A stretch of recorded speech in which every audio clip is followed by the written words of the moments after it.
Hello friends, welcome to the new session. The focus of our discussion today is about the compass, the map, and the light. But before we start, let's get a quick recap of what we learned in the last unit. The last unit, as you remember, was about society and the community. And we said that those who have twofold moral purpose, they're interested to learn about society and community, because our twofold moral purpose requires us to contribute to the betterment of society, and for that we require to build our moral capabilities. We also discussed that society is more than individuals. There are institutions, there are forces, and we have to not only learn how to work with institutions, but also how to resist the negative effect of the negative forces and how to align ourselves with the positive forces so that our twofold moral purpose can be fulfilled. And at the end, we discussed about an ideal community, and you prepared attractive artistic collages of what is the ideal community in which you like to live. So, as you know, we have so far learned about who we are and the world around us.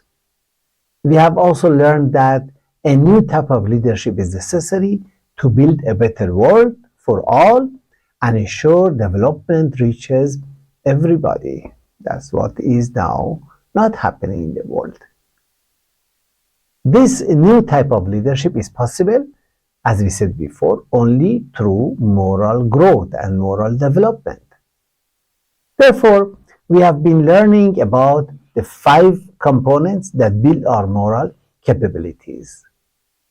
We also learned that it is within the family that the foundation of our moral capabilities is laid. And therefore, in order that the family should be able to nurture the individuals who can build a better world, the family should practice principles such as equality of men and women, justice, and spend its resources on education of its members, the family members. We have also learned that we are interested to build our moral capabilities because we have a twofold moral purpose: to grow personally, spiritually, and morally, and intellectually, and to contribute to the betterment of the world. But family is a small environment to build all our potentialities, all our capabilities.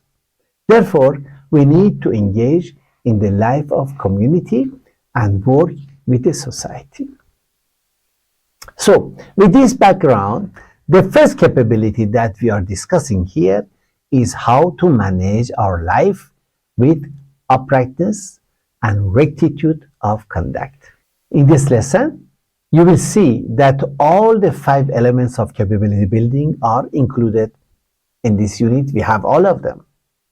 To start with, think about and write what you understand by the concept of rectitude of conduct. What comes to your mind? And how is it connected to truthfulness and justice? Take a minute or two, pause the video, write your answer.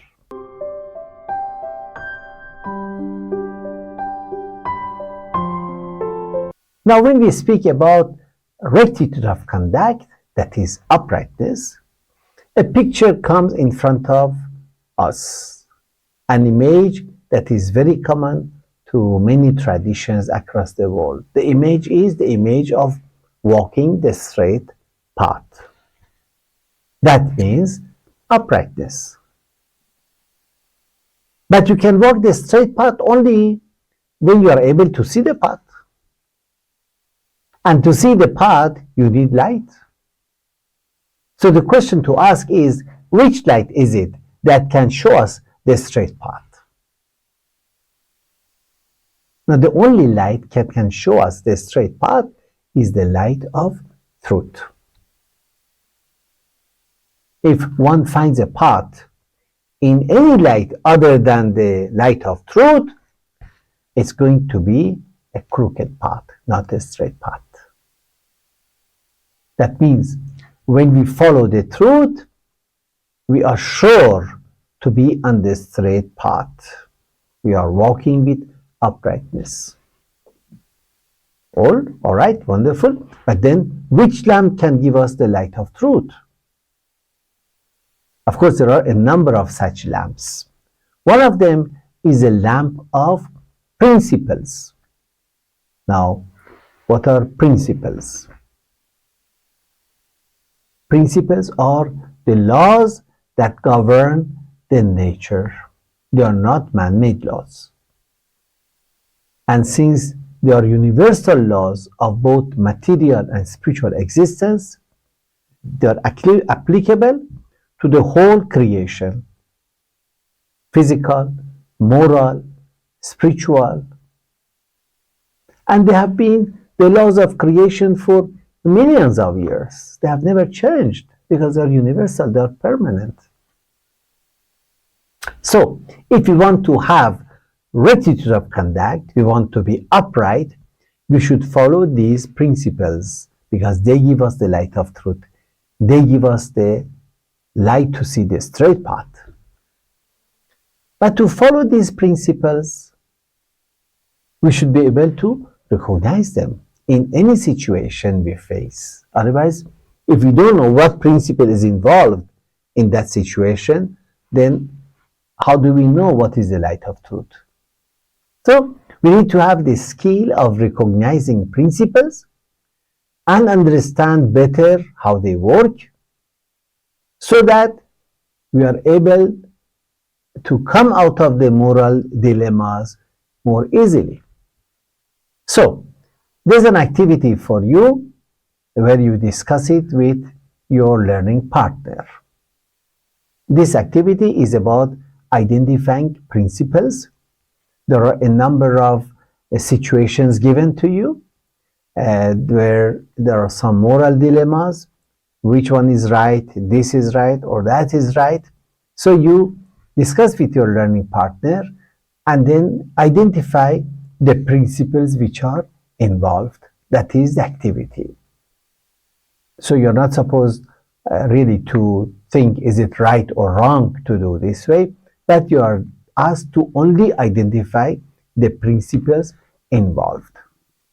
Let me give you just an example about the first situation which you have. For example, there's a family that they have a boy and a girl,